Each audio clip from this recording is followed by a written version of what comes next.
تو ناظرین سی C D کا بھی ناظرین جو میرے سامنے موقف آ رہا ہے, جو چیزیں میرے سامنے آ رہی ہیں, جو ان کا ذہن میرے سامنے آ رہا ہے, وہی آ رہا ہے کیونکہ یہ انٹرنیشنل کیس ہے, اور انٹرنیشنل کیس کے اندر جو ملزمان ہیں اگر وہ مقابلے میں پار کر دیے جائیں گے تو بڑا شور مچ جائے گا.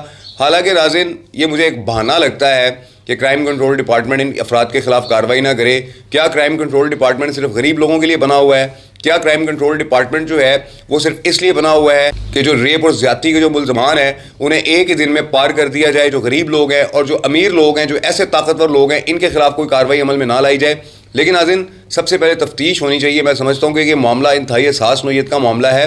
یہ ثابت بھی ہونا چاہیے ہے کہ جو رضا ڈار ہیں, جو اسحاق ڈار صاحب کے جو نواسے بتائے جا رہے ہیں, انہوں نے یہ کام کیا بھی ہے یا نہیں کیا. چونکہ ایف آئی آر کے اندر جو اسٹیفن اینڈرین ہے یہ بتا رہی ہیں کہ رضا نے جو ہے وہ ہمارے ساتھ ریپ نہیں کیا, رضا نے ہمارے ساتھ جو ہے وہ کوئی کسی قسم کا غلط کام نہیں کیا, لیکن وہ ان کو فورس کرتا رہا اور ہم سے پیسوں کی ڈیمانڈ کرتا رہا. تو ناظرین یہ ساری صورتحال ہے. اب دیکھتے ہیں کہ اس کیس کے اندر آگے کیا بنتا ہے. جیسے اس کیس کا ناظرین کوئی فالو اپ آئے گا تو آپ کو بتا دوں گا. اس وقت تک کی ناظرین میرے پاس خبر یہی ہے کہ ان تمام افراد کو گرفتار کر لیا گیا ہے اور ان سے جو ہے وہ تفتیش جاری ہے. دیکھتے ہیں کہ کیا صورتحال بنتی ہے. آیا یہ خواتین جو ہیں کیا یہ فراڈ تو نہیں ہے؟